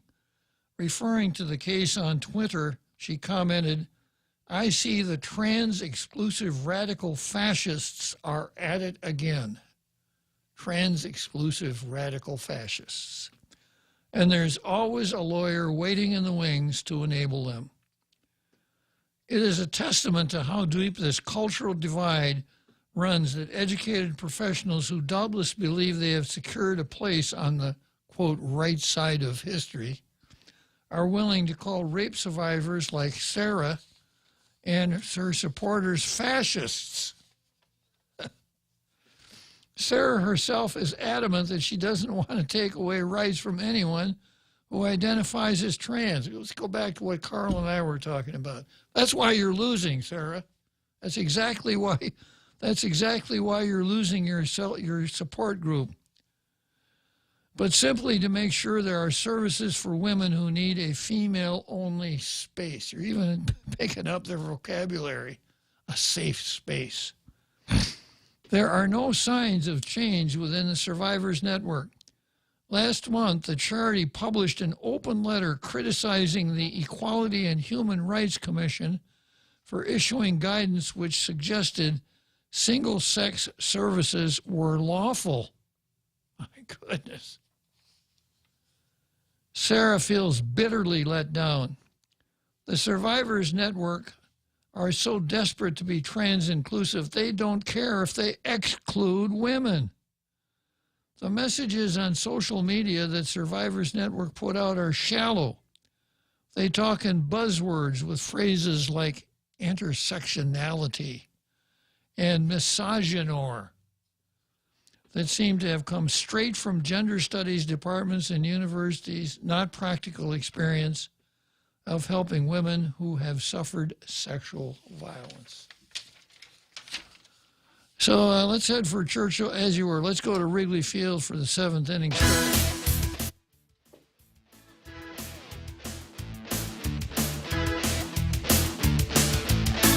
Subway Subway's Eat Fresh Refresh does it again, bringing back a classic fan favorite on the menu. The roast beef returns. And not just any roast beef, it's choice Angus roast beef, flavorful and satisfying on its own, or layered with oven-roasted turkey and Black Forest ham in the Subway Club. Whether you're a choice Angus roast beef purist or like the variety of the Subway Club, both come piled high on hearty multi-grain bread with fresh hand-sliced veggies. Get your fill of the new roast beef at Subway. Eat fresh. Listen to The Point anytime, anywhere on Odyssey. Odyssey is your new audio home for all the music, news, sports, and podcasts that matter to you. Find your favorite stations like The Point and discover more. Music stations, local and trusted news sources, sports talk and team coverage, plus today's biggest podcasts. Find it all on the Odyssey app. AUDACY.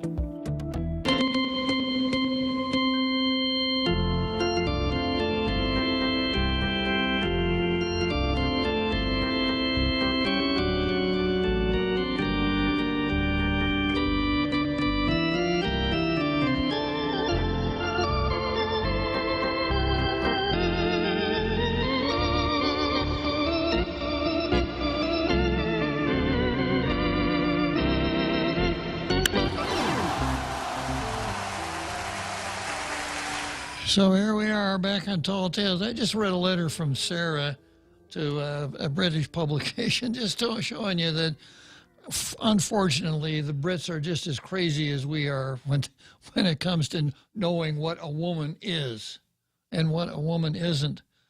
So I suppose one of the next things the left will be pushing will be free abortions for transgender women.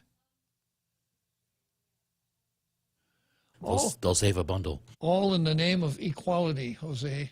You know, why shouldn't transgender women be, especially if Roe versus Wade is overruled, who's going to look out for how are they going to be able to afford to go somewhere else to get an abortion? I concur. Yeah, it's just not fair. All right. Next, we've got Democrats versus justice.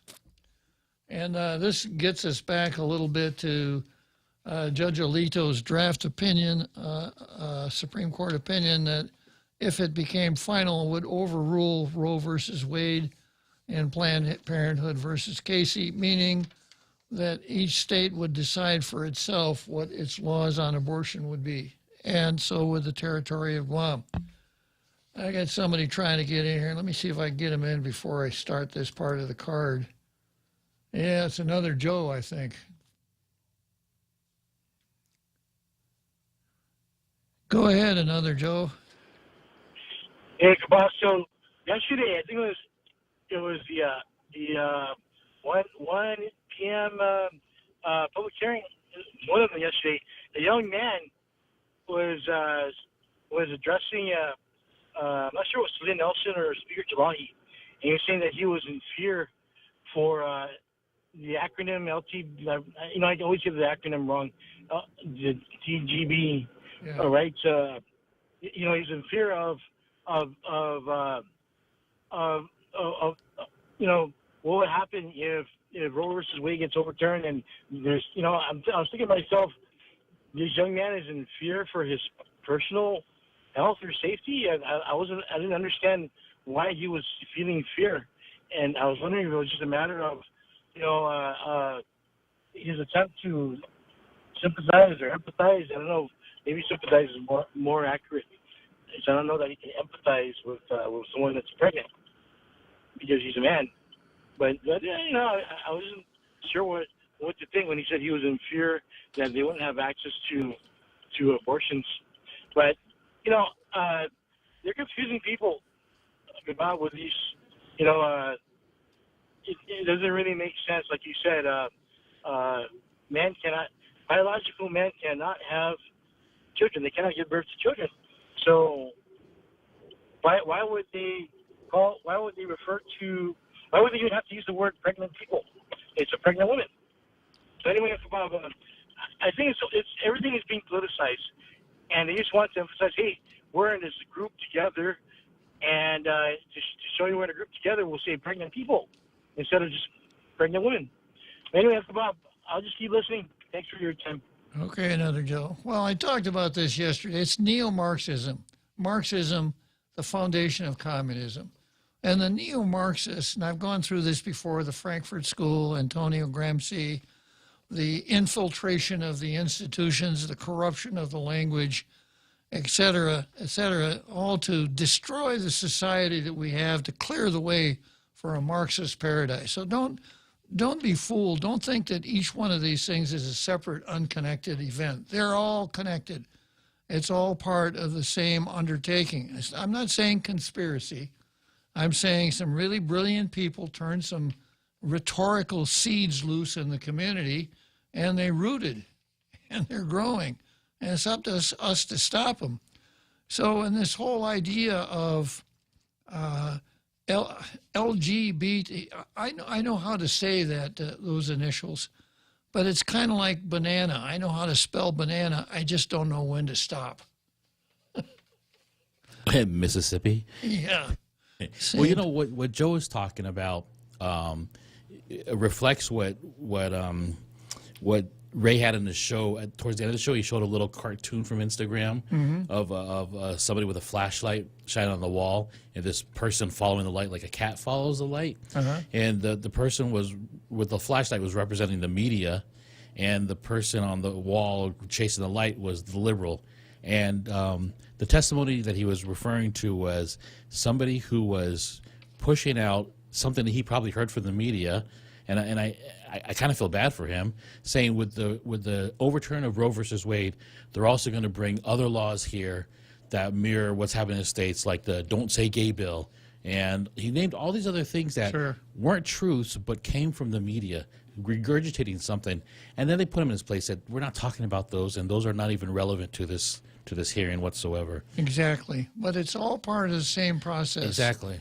So if you control the language, if you can convince media to use terms like transgender girls to name rugby boy, then you know we're really far down that road. So I have a term that I use for all of this stuff: Herman marrying Henry, transgender girls, the corruption of the language, the political correctness, etc. What it is sexual anarchy. Sex and sexuality, like any other human undertaking, have rules. And when you have important or powerful groups of people out to do away with the rules, what do you got? You've got anarchy, and that's what we live in, a time of sexual anarchy. And it's not, unfortunately, the only form of anarchy that we're living with. I'm going to go to the next form, going to Justice Alito's draft decision in the Supreme Court decision that would overrule Roe versus Wade if it becomes final. And of course, the left is just going crazy over this. They're just going absolutely crazy. And the title of this next item on the card is Democrats versus Justice. Now, we've talked before about what justice is. You know, for most Democrats, justice means the result that I want. Anything else is injustice. No justice, no peace, right? So this is an article that ran in the National Review. Pro-abortion group publicizes conservative Supreme Court justices' home addresses ahead of planned protests. In response to the Monday leak of the draft Supreme Court opinion that will overturn Roe versus Wade, a leftist group called Ruth Sent Us posted what it claims are the home addresses of the court's 6 conservative justices online in preparation for an organized walk-by protest set to take place outside the justices' homes next week.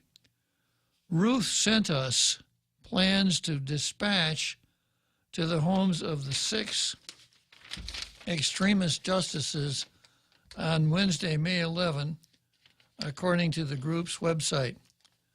Quote, announcing walk by Wednesday, May 11, 2022 at the homes of the 6 extremist judges 3 in Virginia, 3 in Maryland. If you'd like to join or lead a peaceful protest, let us know, the website states.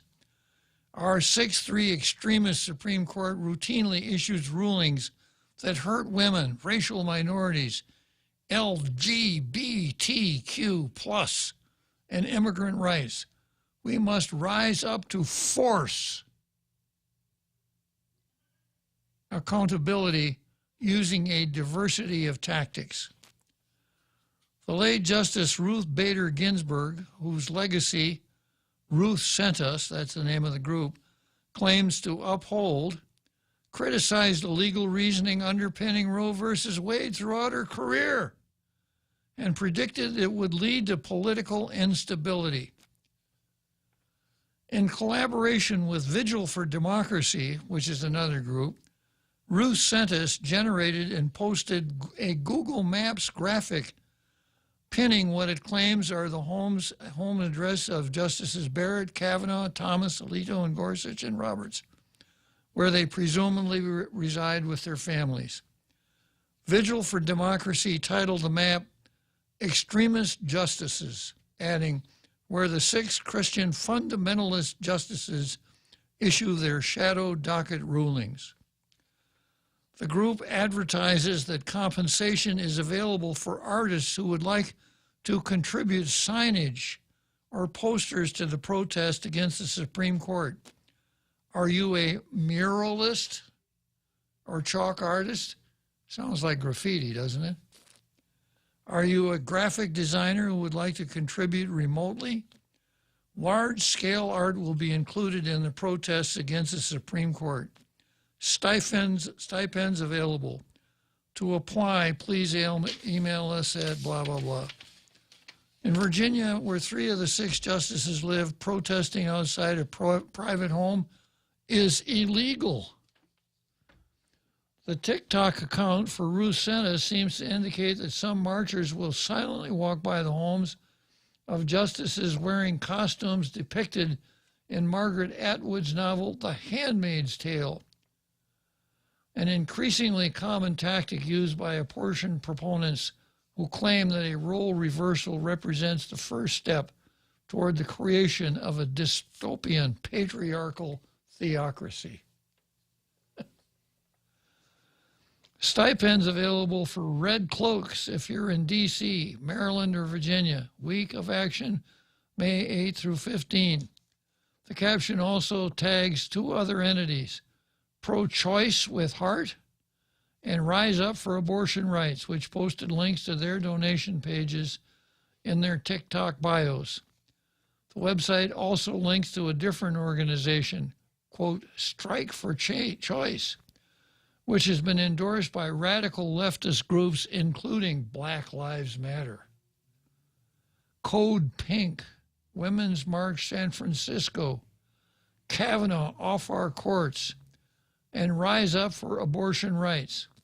On the fundraising page for Strike for Choice, called the Open Collective, Justin Russell and Snowden Bishop, who seem to be affiliated with the leftist white site JustResisting.com, are listed as either administrators or core contributors.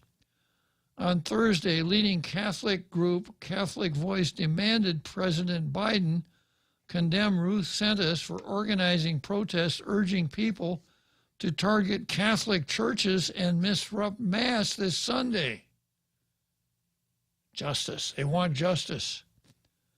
And outside the homes of 6 justices, Biden, who claims to be Catholic, is vocally pro-abortion. In the wake of the shameless leak of a draft opinion of the Supreme Court, pro-abortion groups are now threatening to disrupt Catholic churches and to protest outside the homes of Supreme Court justices this Sunday. President Biden must immediately and forcibly condemn these domestic terrorist threats.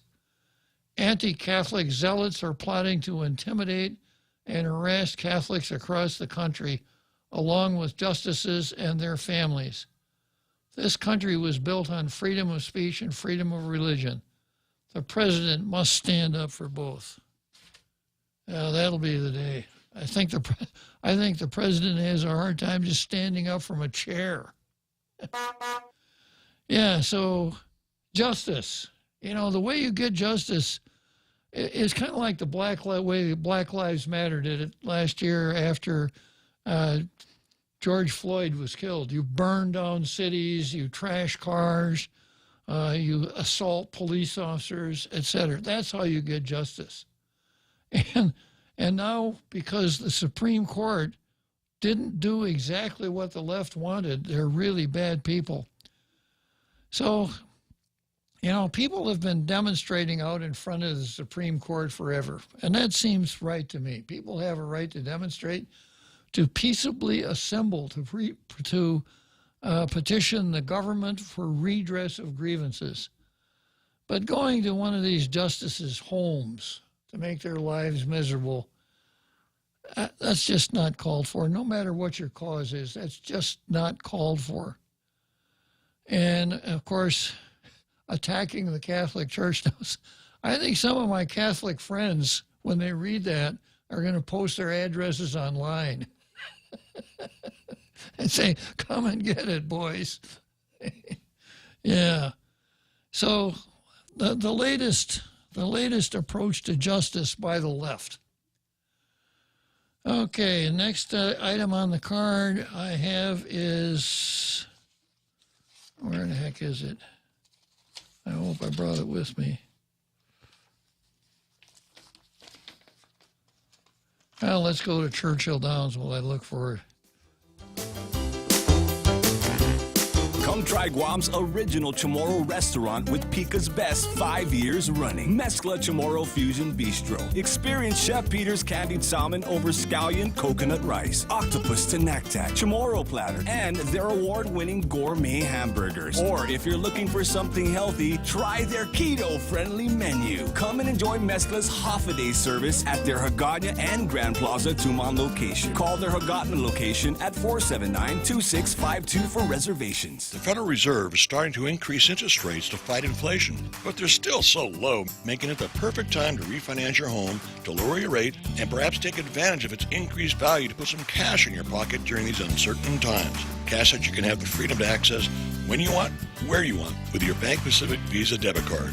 Lower your rate, put cash in your pocket. Access your cash when you want, where you want, with your Visa debit card. Where let's put branches, we place roots, and we're rooting for you. Equal housing lender, credit conditions apply.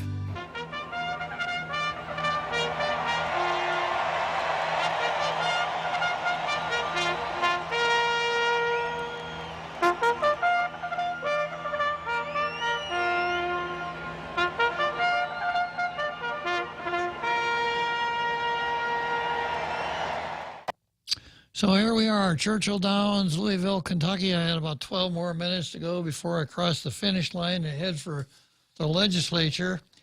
Next item on the card is John Weisenberger versus Neil Weir and Tina Rose Munga Barnes. John Weisenberger, if you don't remember, was Attorney General once upon a time for a while, after Alicia went to become United States Attorney. And he wrote a letter saying this: community must step up to the plate for SSI. Supplemental security income is public assistance for poor people who are blind, disabled, or elder, and who live within the states of the United States. The program began in 1973. I think it was 1972, which is a great year for starting things, Jose. It's when Robert Underwood gave his first critical race theory speech. In response to demands from various states, especially the smaller, poorer states, for the federal government to revenue share with the states. That is, share some of the revenues that the citizens of various states send into D.C. in federal taxes with the citizens of the states by using federal funding for programs that directly benefited the citizens. Only government officials would think that by having the states send money to Washington, which is then shared with the states, you wind up with more money than you started with. To Washington, or are they sending their money to Nigeria? Yeah, it's about the same thing. So among other changes brought about by revenue sharing, public assistance for poor people who are blind, disabled, or elderly was federalized, creating SSI. Under this new SSI, the individual monthly benefit level increased across the many states significantly. Currently, a poor person who is blind, disabled, or elderly can receive up to $841 a month on SSI, depending upon one's income. In 1973, there was no incentive for Congress to extend revenue-sharing programs to Guam or the other territories. We didn't send any revenue to them. Guamanians did not then, and still do not, pay federal taxes into Washington, D.C. For that reason alone, a long time ago in 1973, the Congress did not extend SSI to Guam residents. See why this is against Neil and Tina? The existing programs at the time, aid to permanently and totally disabled, aid to the blind, and old age assistance continued to operate and still operate on Guam with levels of financial aid much lower than SSI levels. Today, a qualified poor person on Guam receives no more than $198 a month on the aid to permanently and totally disabled, aid of the blind, or old age assistance. This is made up of some federal money and some local money. The government of Guam receives huge financial benefit from its territorial status as compared to each and all of the states in two ways. First, Guam residents do not send their federal taxes to Washington. We send them to Gov Guam. No state has this source of revenue. Second, the government of Guam receives Section 30 funds from Washington. Section 30 funds are primarily from two sources.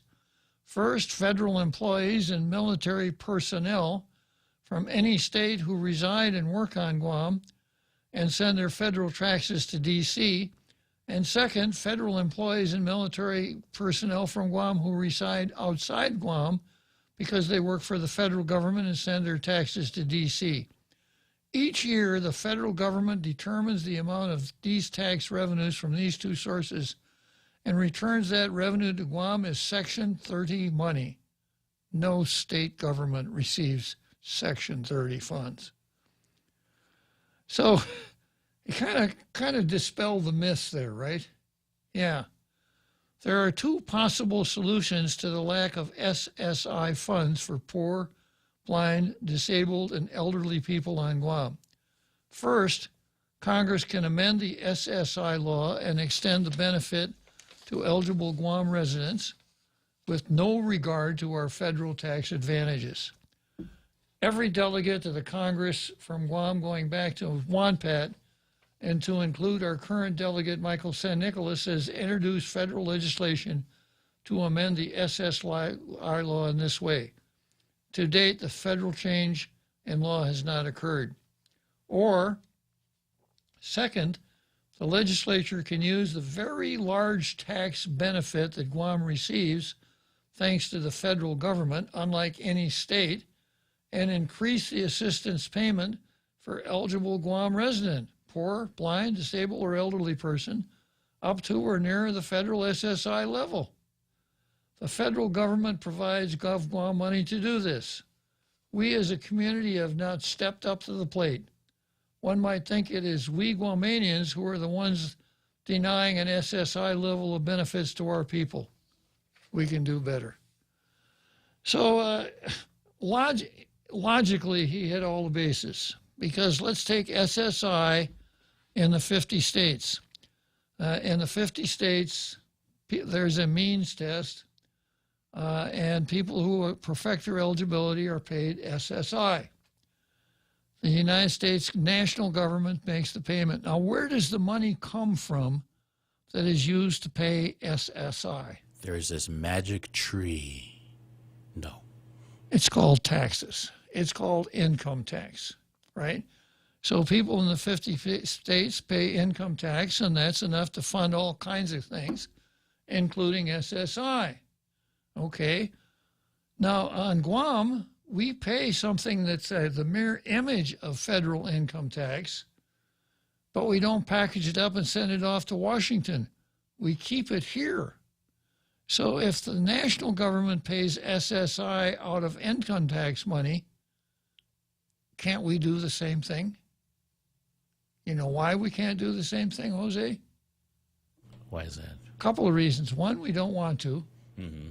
Two, we'd rather waste it on something else. Three, we've got to have plenty of things to bitch about. And, you know, SSI turned out to be a great gift for the chronic bitchers in the community. Remember Tina Rose Munya Barnes and her insular cases and her beating up on the Navy and, oh, we've got to do away with the insular cases. It's just so unfair that they don't give us SSI and on and on and on and on. Well, former Attorney General John Weisenberger just laid it out as clearly as it could be. If you want SSI, introduce a bill to pay SSI. If you want the feds to pay SSI, then ask the feds to pay SSI, and don't follow Tina and Neil down that rabbit hole called the insular cases, because you're not going to get anywhere at all pursuing it that way. That should be clear by now to anybody who's watching. But of course, Neil is driven by a cause. He's got to get the name Neil Weir up there on the skyline. He's got to get birthright citizenship for the folks in American Samoa. Everybody in American Samoa who wants birthright citizen, he's going to get it for them. All three of them. Yeah, and he's going to do away with the insular cases so, you know, we can have equal rights with the people in the 50 states. We'll have the same right to pay income tax that they have. We'll have the same right to do without Section 30 money that they have. Well, let's see, what have I got? 2 more minutes, Jose? Yeah. I've got Talina versus Vanessa here. And I don't know if I can get into it or not. It's an older article. And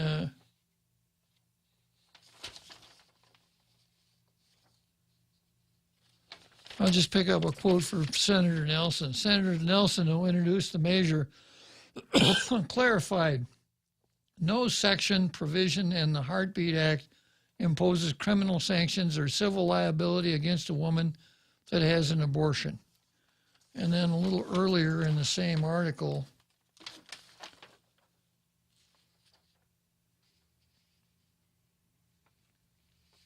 opponents of the bill call the measure intrusive, and the civil enforcement action which would allow residents to sue anyone who aids or abets an abortion for a minimum of $10,000 unconstitutional.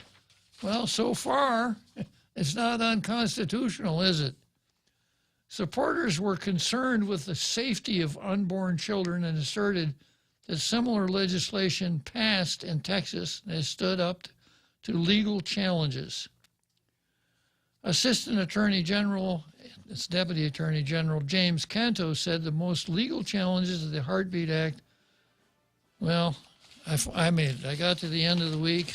Unfortunately, that's it for this week. We'll be back next week. Where did my sign go?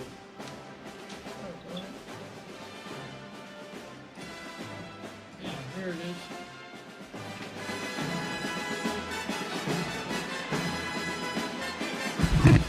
is. Let's go, Brandon.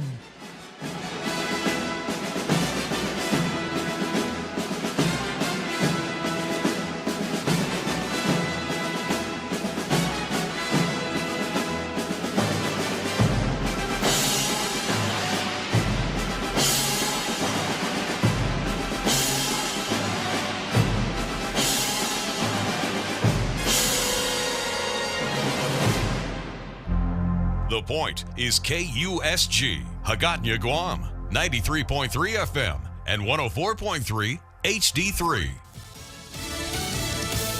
Supreme Court safety. I'm Jack Callahan, Fox News. In the wake of a leaked draft opinion on abortion, calls for increased security for the justices and their families. Republican Senator John Cornyn told the Judiciary Committee he and Democrat Chris Coons have introduced a measure to enhance the authorities of the Supreme Court law enforcement agencies to provide protective details for the judges and their families who've already been threatened with violence. He said threats against the Supreme Court are a threat to judicial independence. Fox's Jill Nato. Abortion activists offering stipends to demonstrators who will protest at the homes of some of the justices next week. The White House saying peaceful protest is a basic right. The reason people are protesting is because women across the country are worried about their fundamental rights that have been law for 50 years. Press Secretary Jen Psaki, who has confirmed that she's leaving the White House in 1 week.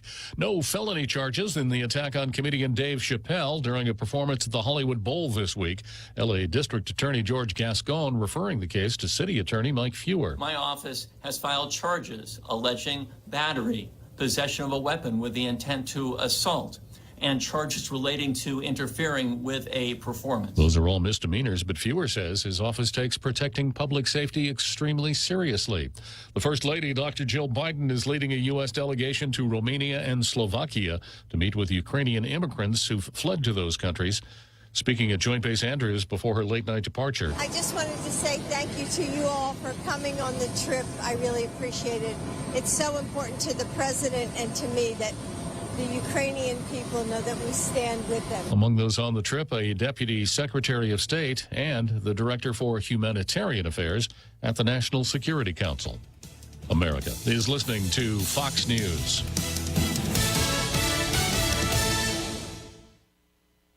Get all of your favorite Fox News podcasts ad-free on Apple Podcasts with Fox News Podcasts Plus. From Trey Gowdy, the Fox News